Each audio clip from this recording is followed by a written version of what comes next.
I can tell you exactly what the Fed's going to do, and you can do this at home. So if listeners want to take notes, it's really easy. First of all, what is the problem the Fed's trying to solve? What is their solution? And then what are the exceptions to that so that we can have a complete predictive analytic model? The problem they're trying to solve is the following. We know from a long series of experiences, 30 or more business cycles since the end of World War II, that when the U.S. is in a recession, you have to cut interest rates 3 to 4% to get the U.S. out of a recession. You need 300 to 400 basis points of cuts to get the U.S. It's like a plane heading for the ground. How do you pull it out of a nosedive and get it back up in the sky? The answer is 300 basis points of cuts. How do you cut interest rates 300 basis points when you're only at 75 basis points? The answer is you can't. And forget about negative rates. The evidence is now pretty good that negative rates do not work. In other words, negative rates are not more of the same.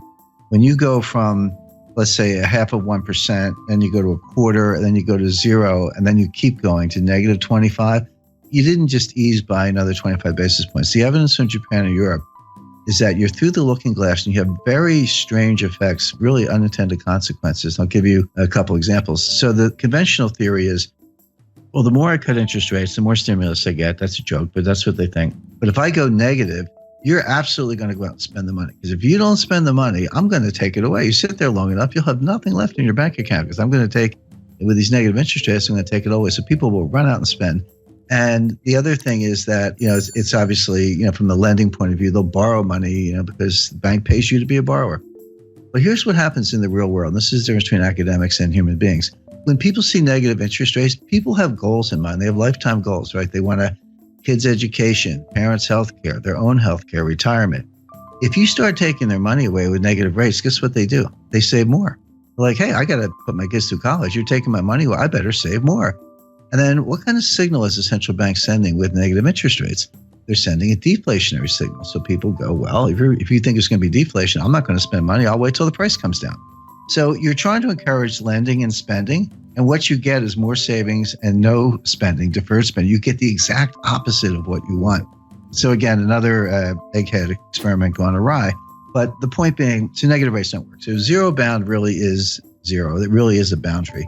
And Bernanke has said this in his recent writings, and I think he's right about that. So back to the problem. How do you cut interest rates 300 basis points when you're at 75? Well, the answer is you can't. So you have to raise them to 300 basis points. So the problem the Fed is trying to solve is how do they get rates to 3.25% before the next recession?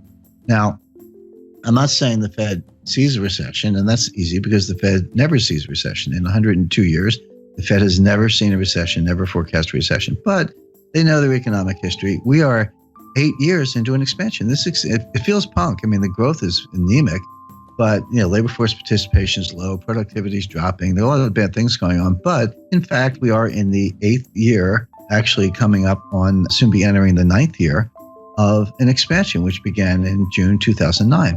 Right. By the way, you have a hard time convincing most Americans that we're not still in a recession. Depressions are different than recessions. The technical definition of a recession is 2 consecutive quarters of declining GDP with rising unemployment, a couple other bells and whistles, little subjective factors, but that's basically it.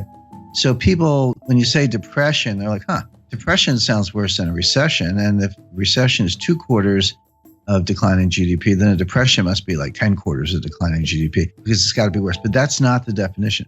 The definition of a depression, you can have growth in a depression, but it's below trend growth. In other words, if trend is 3.5, and you're actually banging out 1.5, 2, that gap between, let's say, 1.5 and 3.5% growth, that's depressed growth. It's an output gap. It compounds over time, and you never get it back. We are losing trillions of dollars of wealth.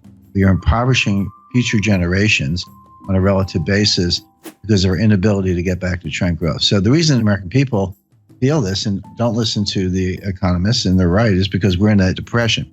So leaving that aside, the Fed at least understands the business cycle and the fact that the next recession, they say they don't die of old age, but they do die, and we're getting close to the next one. So they're in a desperate race to get rates up to 3.5% before the next recession hits so they can cut them to get out of the recession. The question is, can you raise rates enough to cure the next recession without causing the recession you're preparing to cure? That's the dilemma. That's the finesse. My answer is no, they're not going to be able to do it, but they think they can.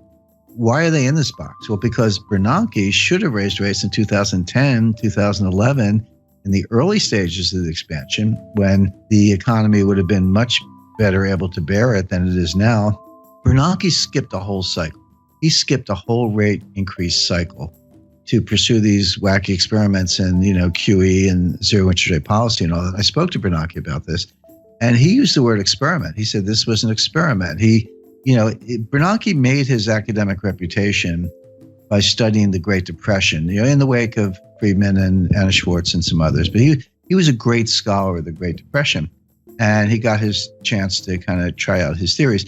But what he told me was, he said 30 years from now, some new Ben Bernanke, some young scholar will look back and tell us if we did a good job or not. We actually don't know right now. See, the Great Depression was really two technical recessions, 29 to 33 and then 1937-38. But from 33 to 37, we had an expansion, but the whole thing was a depression because we never got out of it. The stock market recovered the 1929 high in 1954. It was a long time to get back to even. But Bernanke's mantra was, doing something is better than doing nothing. I completely disagree. It's better to do nothing if you don't know what you're doing. And this is really the monetary equivalent of the Hippocratic Oath. Doctors say, first rule of being a doctor is first do no harm. Anyway, bottom line is, by pursuing QE and zero interest rate policy, Bernanke failed to raise rates during the early stages of a cyclical expansion, which he should have done. If he had, the economy would have been just fine, and we'd be able to cut them today, but he didn't. So Janet Yellen now has to make up for lost time. So that's the mission. But again, and this is what the market completely does not get, and the Wall Street economists don't get. Nobody gets this, because they see the Fed raising rates, and they've done the correlations and the regressions back to World War II, and they go, every time the Fed raises rates, the economy is getting stronger. So if the Fed's raising rates, the economy must be getting stronger, so bid up stock prices, et cetera. But that's like saying umbrellas cause rain.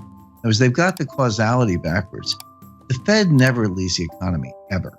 The Fed follows the economy. So a normal business cycle looks like this.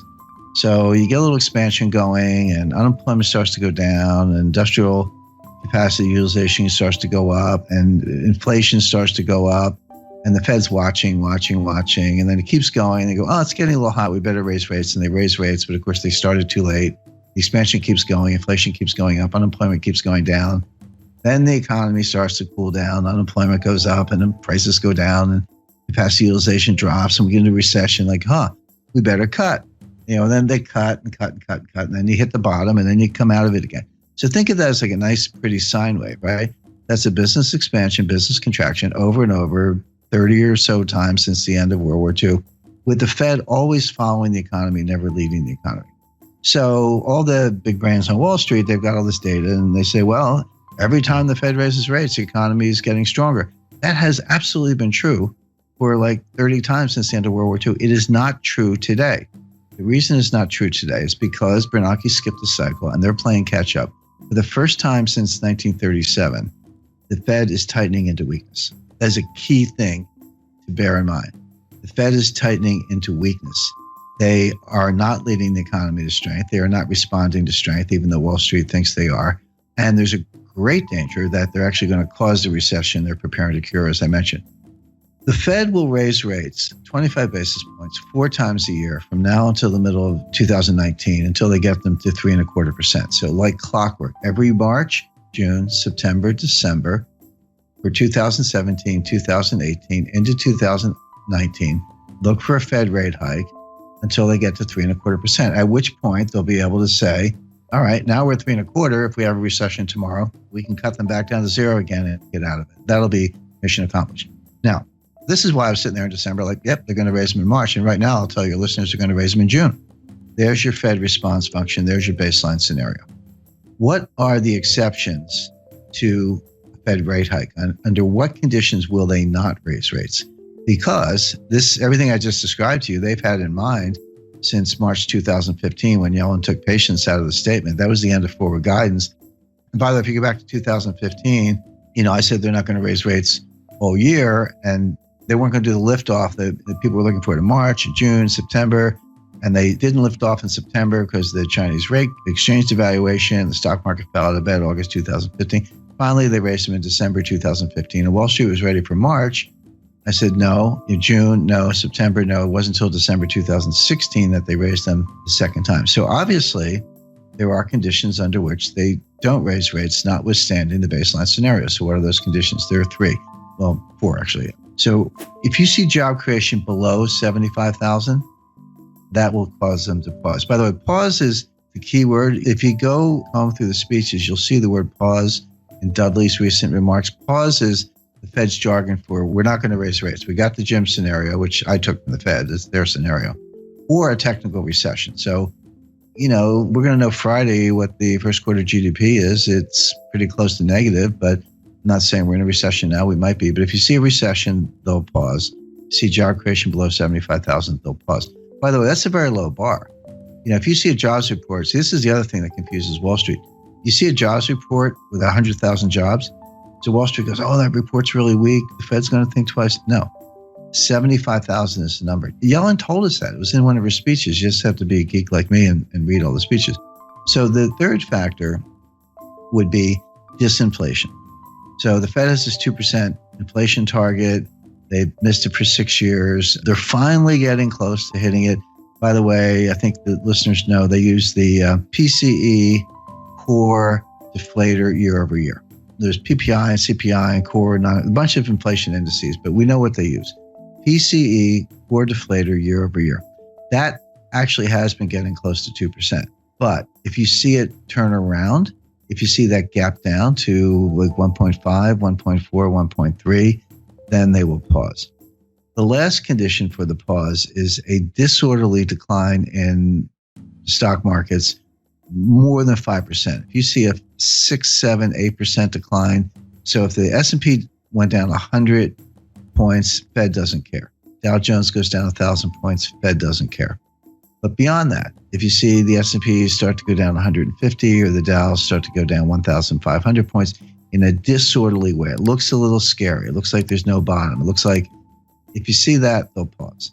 So the Fed is going to raise like clockwork 4 times a year for the next 2.5 years, unless you see job creation below 75,000, disinflation, a technical recession. If you don't see one of those things, they're going to raise rates. And so right now, I don't see any of them. I mean, they could all happen, but it looks like, growth is going to be positive. Job creation's been decent, over 100,000. Disinflation is probably coming, but not quite here yet. And they'll want to see a couple months in a row. And the stock market's not crashing. So none of the pause conditions are in place. Therefore, they will raise rates. Simple.